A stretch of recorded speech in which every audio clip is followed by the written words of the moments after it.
বাংলাদেশের একটি ইসলামপন্থী সংগঠন পশ্চিমবঙ্গে বিজেপি সরকার সহ শুভেন্দু অধিকারী এবং নরেন্দ্র মোদীর বিরুদ্ধে বিক্ষোভ দেখাচ্ছে। তারা পশ্চিমবঙ্গে পুনরায় মমতা বন্দ্যোপাধ্যায়ের সরকার অর্থাৎ টিএমসিকে ক্ষমতায় চাইছে। আমরা ভিডিও শুরুতেই দেখে নেব সেই ভাইরাল ভিডিওতে ঠিক কি বলা হয়েছে। নির্বাচনে বিজয় হওয়ার পর মুসলমানদেরকে জয় শ্রীরাম বলতে বাধ্য করছে। মোদীকে ক্ষমতা থেকে নামিয়ে আমরা ভারতে ইসলামী পতাকা উদ্দিন করবো ইনশাআল্লাহ। শুভেন্দু এবং নরেন্দ্র মোদী অতি দ্রুত এই আগ্রাসন বন্ধ করুক, না হলে বাংলাদেশের জনগণ সে গাজওয়াতুল হিন্দে ডাক দিবে, ভারতকে স্বাধীন করে টুকরো টুকরো করে দেবে ইনশাআল্লাহ। সারা বিশ্বে আজ মুসলমানদের উপর হামলা করা হচ্ছে। আমাদের মুসলমান ভাইদের পক্ষে আমরা আছি, আমরা প্রয়োজনে জীবন দিব। ভারত বিমুখে মুফতি আমির মতো লং মার্চ করবো, প্রতিবাদ করবো। যে তারা ঘর লুট করছে, দোকানপাট লুট করছে এবং মুসলমানদেরকে জয় শ্রীরাম বলতে বাধ্য করছে।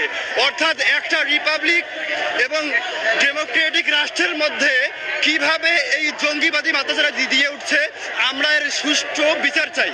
সন্ধ্যাবতী, তুমি যদি ঠিক না হয়ে যাও তাহলে বেশি মুসলমান তোমাকে ছাড়বে না। তুমি হয়তো আজকে ঠিক আছো, ঠিক মনে রাখো কালকে তোমার আসন ঠিক থাকবে না। এই জন্য বলি, সময় থাকতে তোমার আসন তুমি ঠিক করে নাও।